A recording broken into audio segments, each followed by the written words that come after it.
Salut, c'est Cindy, contente de vous retrouver pour une nouvelle vidéo. Alors aujourd'hui, c'est un bilan lecture. Je vous parle des 6 derniers romans que j'ai lus. Alors commençons tout de suite par un roman québécois, Bleu de toi, de Marie-Noëlle Morancy, publié aux éditions Druide.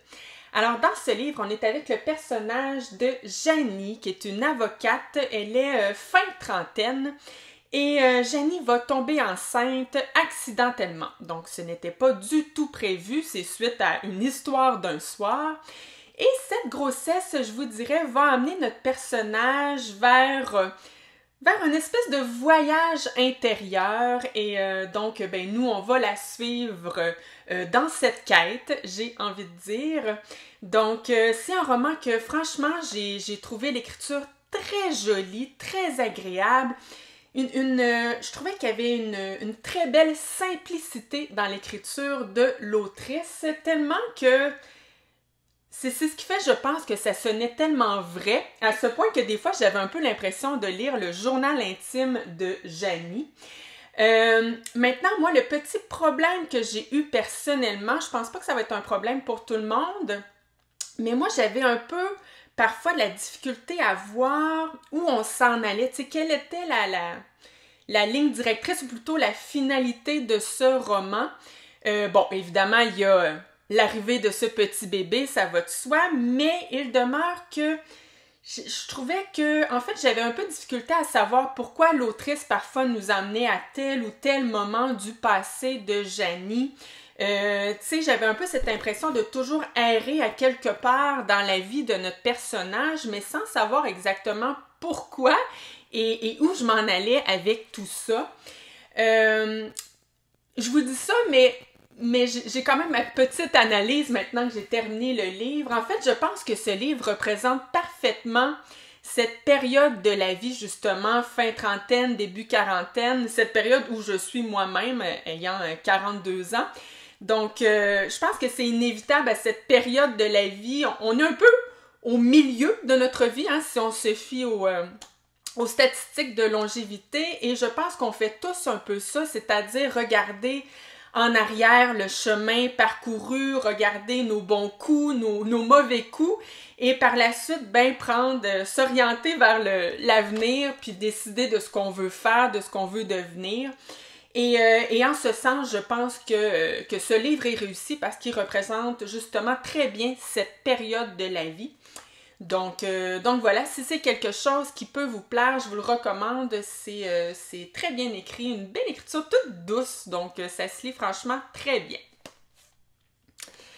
Le prochain livre que j'ai lu, c'est La petite pharmacie littéraire de Elena Molini, une autrice italienne. Et donc, j'ai le format poche ici qui a été publié chez Pocket. Alors, dans ce livre, on est avec le personnage de Blue. On est en Italie. Et Blue, en fait, au début du livre, elle va perdre son emploi. Et suite à ça, elle va un peu se chercher professionnellement, mais ces diverses expériences ne fonctionneront pas très bien. Et donc là, à un moment donné, elle décide finalement de réaliser son rêve et d'ouvrir sa petite librairie à Florence, justement, en Italie. Et donc, dans sa librairie, elle va avoir l'idée de prescrire des romans, des livres, en fait, un peu comme on prescrirait des médicaments, donc selon les humeurs de ses clients. Et donc voilà. Puis entre autres, à cette librairie, elle va rencontrer un homme très mystérieux qui lui fait penser à Gatsby le Magnifique. Mais cet homme, par la suite, va disparaître et donc elle va un peu tenter de le retrouver. Mais sinon, je vous dirais qu'un peu comme dans le roman précédent, on est avec Blue qui tente de décider de ce qu'elle veut dans la vie, qui tente de trouver le bonheur. Voilà. Donc, c'est un livre, franchement, là, au début, j'étais tout à fait charmée par ce livre, charmée par le personnage principal. Tu sais, quand je suis avec un personnage qui partage la même passion que moi, donc c'est le cas ici, Blue, elle est absolument passionnée de lecture, passionnée de livres, et en plus, elle adore faire des recommandations de livres justement à aux gens qui l'entourent, à ses clients aussi. Donc, inévitablement, je me retrouvais dans ce personnage et j'aimais ça. J'aimais lire ses recommandations. J'ai d'ailleurs envie de lire tous les livres qu'elle recommande dans le cadre de ce livre. Donc, franchement, j'étais charmée par l'histoire, par notre personnage. Maintenant, malheureusement, c'est un livre... En fait, c'est plate parce que plus j'avançais dans le livre et moins mon intérêt était là. Parce que... Ben là, vous allez dire, coudonc, t'as donc bien de la misère avec les livres qu'il n'y a pas une ligne dans lesquels on n'a pas une ligne directrice, mais j'ai un peu eu ce même sentiment avec ce livre. J'avais l'impression qu'on ouvrait plusieurs portes, mais sans vraiment les refermer. Comme par exemple, justement, quand elle rencontre cet homme mystérieux, là, j'étais certaine qu'on allait embarquer dans une belle romance, et ça me tentait en plus. Je trouvais qu'elle était bien partie. Mais finalement, ben, le gars, il disparaît. Fait que non, on n'est pas dans une romance puisqu'on développera pas à ce niveau-là, tu sais. Et ensuite, elle va rencontrer un autre homme tout aussi mystérieux. Et lui, en fait, tellement mystérieux que là, je me disais, attends peu, là, on est-tu dans quelque chose de magique? D'ailleurs, je me suis dit, on va peut-être entrer dans une histoire... dans du réalisme magique, et finalement, ben, peut-être un peu, mais pas au point de dire, tu sais, si vous êtes fan de réalisme magique, je pense pas qu'on l'exploite assez pour vous dire, pour que je puisse vous dire, ah oui, oui, lisez ce livre. Donc c'est ça, on s'en allait un peu partout, un peu nulle part. Fait que, ouais, comme je vous disais, plus j'ai avancé dans le livre et moins j'avais envie de le lire. C'est un peu dommage parce que c'est un peu... C'est plutôt l'inverse habituellement que je recherche. J'aime ça, plus j'avance dans un livre et plus j'ai envie de tourner les pages. C'était malheureusement pas le cas ici. Mais c'était loin d'être pénible. Ça se lit franchement très bien.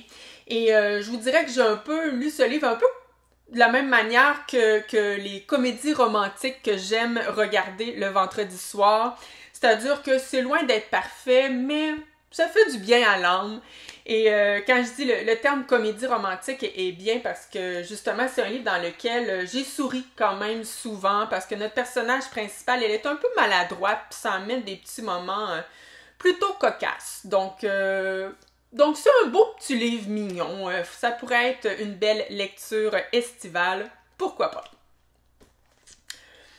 Je me suis ensuite tournée vers un roman jeunesse. Ça fait longtemps que cette série m'attire. Je trouvais que ça avait l'air d'une bonne série jeunesse. Alors, j'ai lu le premier tome de la série Enola Holmes. Donc, le titre ici, c'est La double disparition.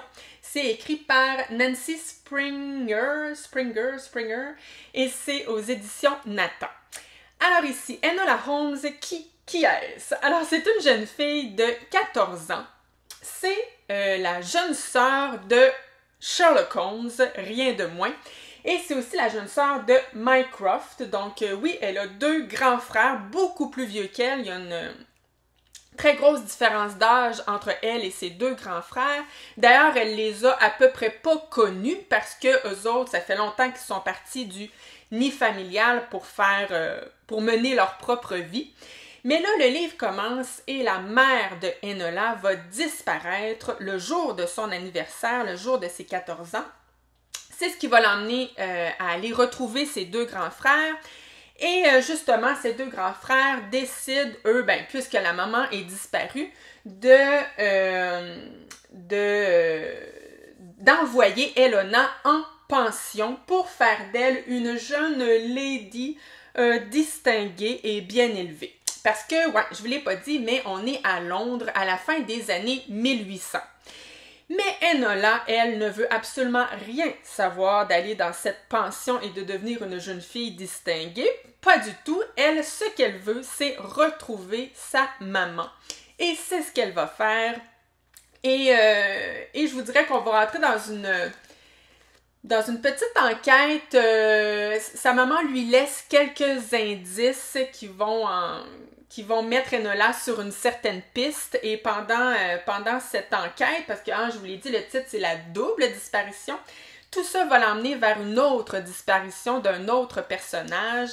Donc voilà, on va suivre Enola à travers à travers ces deux disparitions. Voilà. Franchement, c'était une belle lecture. J'ai trouvé que le personnage de Enola Holmes était vraiment un beau personnage. Évidemment, j'ai lu que le premier tome, mais c'est une série que j'aurais envie de recommander à des jeunes filles parce que je trouve que ce personnage est franchement un beau personnage inspirant. Une jeune fille qui tente de s'émanciper de ses frères, mais de s'émanciper de cette société matriarcale dans laquelle elle vit, qui tente d'abolir les préjugés et une petite fille forte qui a du caractère, un beau personnage inspirant, voilà. J'ai envie de dire par contre que je le recommande, oui, évidemment à des jeunes, mais à des jeunes qui ont quand même une certaine petite expérience de lecture déjà, parce que ce livre-ci est quand même assez introductif. Hein? L'auteur prend le temps de nous présenter son personnage, prend le temps de nous raconter son histoire, l'histoire de sa famille, le contexte justement historique autour dans lequel elle vit. Donc, moi, ça m'a plu, j'ai bien aimé, mais c'est sûr que pour un jeune qui s'attend à une histoire d'aventure et à plein de rebondissements, ben, je vous dirais qu'on n'est pas là. Il faut que ce soit un jeune qui a envie de s'attaquer à quelque chose d'assez soutenu quand même. Je pense que les prochains tomes, on va être plus justement dans les enquêtes et dans les rebondissements, mais dans ce cas-ci, comme je vous dis, c'est vraiment plus introductif. Donc, je ne pense pas lire toute la série, mais franchement, je vais lire d'autres tomes de la série pour justement voir un peu comment va évoluer Enola Holmes et voir un peu aussi comment le genre d'enquête qu'elle va effectuer dans les prochains romans. Donc à suivre, mais franchement, une belle petite lecture. Le prochain roman que j'ai lu, This Book Kills de Ravina Guron. Désolée, c'est peut-être pas comme ça qu'on le prononce. Et c'est publié chez PKJ, donc Pocket Jeunesse. Alors, dans ce roman, l'action se déroule dans une école très réputée dans laquelle vont des fils et des filles de riches. Et au début de ce livre, on a le garçon, l'élève le plus populaire de l'école qui va être tué. Donc, il s'appelle Hugh Henry Van Boren. Et donc, c'est notre personnage principal, Jess, qui, le lendemain du meurtre, va recevoir un message texte en fait, qui la remercie d'avoir inspiré l'assassin. Donc, elle va apprendre, Jess, que le Hugh a été tué dans exactement les mêmes conditions que le personnage qu'elle avait créé dans le cadre d'une nouvelle qu'elle écrivait pour un de ses cours à l'école. Et donc voilà, le Hugh Henry a été tué exactement Voyons, je me répète, hein, c'est ce que je viens de vous dire. Mais dans les mêmes conditions que l'histoire qu'elle avait créée. Fait que là, ben, Jess, elle capote un peu parce que là, elle se dit, mais mon Dieu, c'est sûr que tout le monde va penser que je suis la coupable, étant donné que ça a été fait selon ce que moi j'ai inventé comme histoire. Et là, ben, elle va dire, bon, ben, je vais faire ma propre enquête et tenter de découvrir qu'est-ce qui s'est passé réellement. Et elle va se faire aider par d'autres élèves de l'école qui vont un peu l'aider à faire son enquête. Alors, moi, l'idée de départ me plaisait franchement beaucoup. Donc, un meurtre qui a été fait dans pareil à l'histoire qu'une élève a écrite. Je trouvais ça hyper intriguant. En fait, j'avais hâte de voir comment le tout allait se dérouler. Et finalement, même si le pitch de départ était, je trouve, plutôt original, le reste du roman, je vous dirais que c'était plutôt banal. C'était pas très original. Je trouvais que ça ressemblait beaucoup à d'autres livres que j'ai pu lire, à des films que j'ai pu voir, parce que après ça, ben finalement, on est avec des élèves qui vont enquêter sur le meurtre d'un autre élève. Donc, tu sais, c'est une formule que je trouve plutôt banale. Et les personnages aussi, je les trouvais un peu clichés, là. Tu sais, le gars le plus populaire de l'école, la fille la plus populaire de l'école, le personnage principal qui, elle, à l'inverse des autres, n'est pas du tout populaire, mais sa meilleure amie l'est. En tout cas, vous voyez le genre de contexte, je trouvais que c'était un peu du déjà vu. Mais cela dit, c'est une formule qui fonctionne à chaque coup avec moi. Vraiment, là, je le sais que c'est simple, mais je trouve que ça marche, d'autant plus que ce qui est le fun dans le cas de cette histoire-ci, c'est que on le sait que le meurtrier fait partie de l'école. Donc, on est sûr et certain, pour diverses raisons là, qui vont être dites dans l'histoire, on est certain que c'est soit un des élèves, ou un prof, ou un directeur, ou bref, en tout cas, quelqu'un de cette école. Et c'est ça qui rend le livre le fun, parce que là, ben, on s'amuse à tenter de découvrir, à tenter de deviner, en fait, qui est le coupable. Tu sais, des fois, on se dit, ah, ok, peut-être que c'est elle, ah non, peut-être que c'est lui. Fait que, ben voilà. Fait que finalement, ça a été une lecture quand même pas mal le fun, même si, oui, elle est très simple. Évidemment que si vous êtes un grand lecteur de thriller, et si vous aimez les bons gros thrillers très denses, évidemment que je ne vous recommande pas ce livre.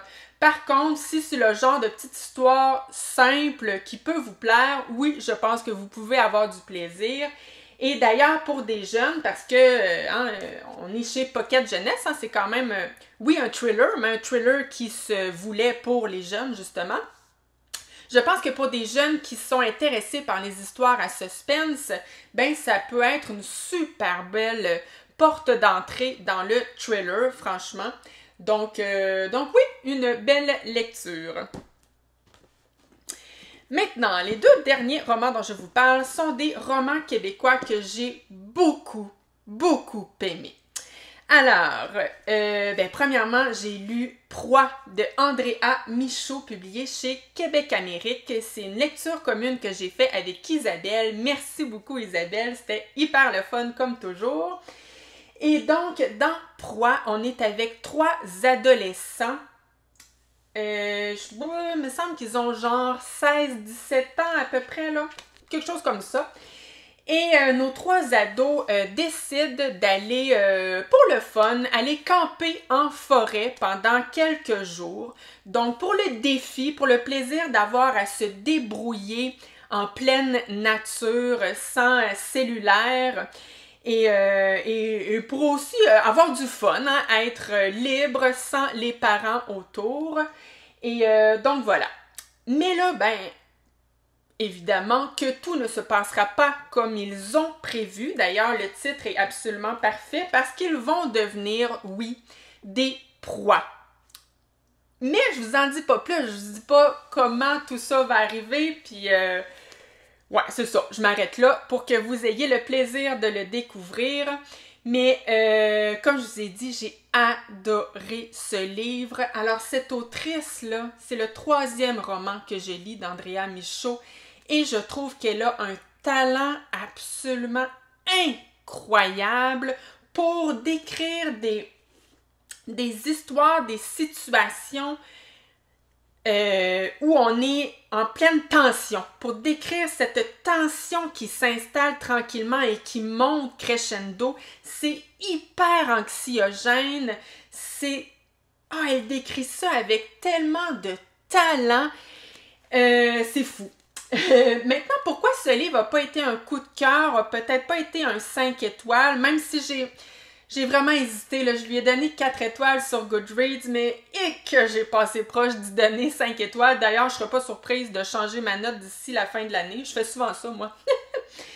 Et pourquoi je ne serais pas surprise de changer ma note, c'est que je m'aperçois que j'y pense encore beaucoup à ce roman. Et mais voilà, le pourquoi finalement je lui ai donné 4 étoiles, c'est que j'ai tellement aimé la première partie du livre où on est dans la forêt avec nos 3 jeunes. Évidemment, je ne veux pas vous dire tout ce qui va arriver, mais on ne va pas être dans la forêt jusqu'à la fin du livre. C'est ce que je peux vous dire. Et mais tout le bout où on est dans la forêt, là, comme je disais tantôt, c'était tellement là. Oh, l'anxiété traversait les pages jusqu'à moi. Je trouvais que c'était haletant, palpitant. Je capotais. Je capotais. Mais après ça, on va tomber dans quelque chose, puis c'est toujours le cas. J'ai pas lu tous les livres de cette autrice, mais les 3 livres que j'ai lus d'elle, c'est ça qui arrive. Le début est absolument palpitant, mais après, elle s'en va toujours vers le développement psychologique de ses personnages, ce qui est hyper intéressant, hyper bien fait. Puis c'est ça, c'était merveilleux de développer justement tous les personnages, pas seulement que nos 3 ados, hein. On a aussi les parents, on a aussi d'autres personnages que je vous cache, ouais, c'est ça, je veux pas vous en dire trop. Mais voilà, là, on va rentrer dans le gros développement psychologique très dense, très nuancé, comme peut le faire Andrea Michaud. C'est brillamment fait, mais c'est vraiment moins palpitant. Mais vraiment beaucoup moins palpitant à lire. Donc là, j'ai comme senti... C'était bon, là, mais disons que l'envie de tourner les pages était pas aussi forte, était pas aussi intense que pendant la première partie du livre. Donc c'est pour ça que j'ai comme pas été capable de lui donner un 5 étoiles. Mais j'ai vraiment full aimé la fin. Donc j'ai fermé le livre avec un gros wow. Donc, si vous aimez, sérieux, là on se parle sérieusement, là. Si vous aimez les romans noirs d'ambiance, les romans noirs, oui, lents, mais comme je vous dis, tellement immersifs, vous devez absolument lire Andrea Michaud. Absolument. Elle est extraordinaire, cette auteure. Donc, voilà. Maintenant, le dernier roman que j'ai lu et que j'ai tellement aimé, et pourtant, il y avait plein de choses dans ce roman qui auraient pu... qui me plaisent pas nécessairement d'habitude, donc ça aurait pu ne pas me plaire. Le cigare au bord des lèvres de Hakim Gagnon, publié aux éditions La Miche. Alors ici, c'est bien difficile de vous faire un résumé de ce livre parce que c'est pas vraiment une histoire avec un point A et un point Z. On est carrément avec Hakim Gagnon, c'est autobiographique. Alors, il nous partage sa vie, des anecdotes de sa vie, des réflexions. Il nous raconte son quotidien. Il s'en va un peu partout et nulle part à la fois. Donc, quand je vous dis ça aurait pu ne pas me plaire, je vous le disais tantôt que moi, j'ai de la misère avec les livres qui n'ont pas une histoire et une ligne directrice bien définie. Eh bien, pourtant, ici, c'est ça, puis ça m'a pas dérangé. Autre chose qui, habituellement, vient m'agacer un peu, on a c'est pas un personnage, c'est Hakim Gagnon. Je vais dire quand même personnage, parce que ça se lit comme si c'était un personnage. Donc, on a un personnage, oui, qui est un... Ouais, c'est gênant à dire, hein, puisque c'est l'auteur lui-même, mais qui est un peu pathétique. Qu'on a envie de secouer. Tu sais, je vous le disais dans mon dernier bilan lecture pour un roman de Mathieu Simard, quand j'ai cette sensation-là d'avoir envie de secouer mon personnage, là, des fois, ça m'agace, puis j'ai de la misère à apprécier le livre à cause de ça.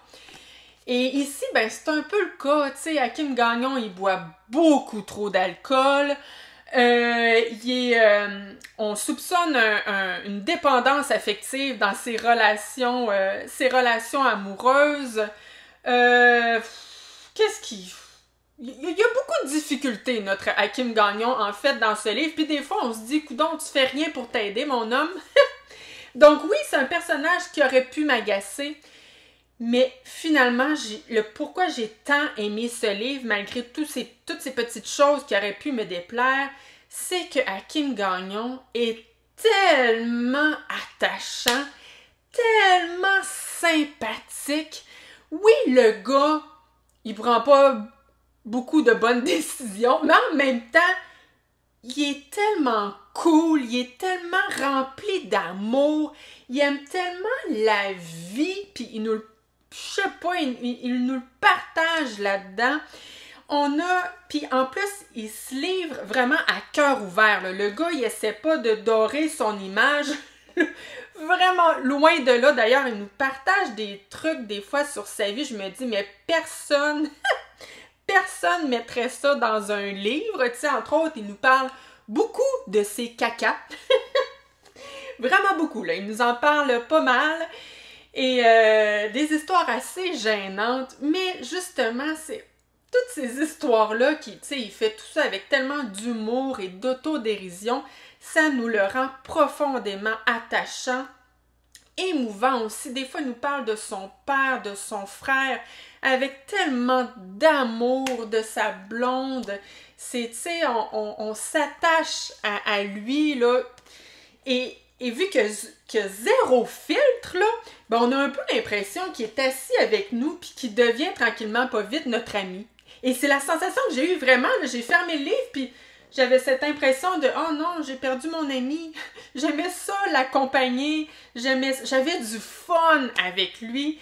Et là, ben, je m'ennuie de lui. J'ai rien qu'envie de le retrouver. D'ailleurs, j'ai réservé l'autre livre de cet auteur qui est Granby au passé simple. C'est-tu bien ça? Le titre me semble que c'est ça. Je pense qu'il nous raconte cette fois-ci l'histoire de son père. Et j'ai tellement hâte de lire. Mais là, je suis pas la seule. Là, je suis sur une liste de réservation. Mais je n'ai qu'une seule hâte. C'est d'être la prochaine à pouvoir aller chercher le livre à la bibliothèque. Parce que franchement, c'était savoureux. J'ai adoré cette lecture. Donc voilà qui termine mon bilan lecture. J'espère que ça vous a plu.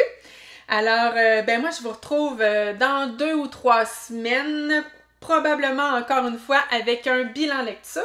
Et d'ailleurs, ben en passant, parce que là, on est très bientôt... en fait, moi personnellement, je me sens déjà l'été, même si on n'a pas encore eu la date officielle de l'été. C'est le 20 juin, je pense.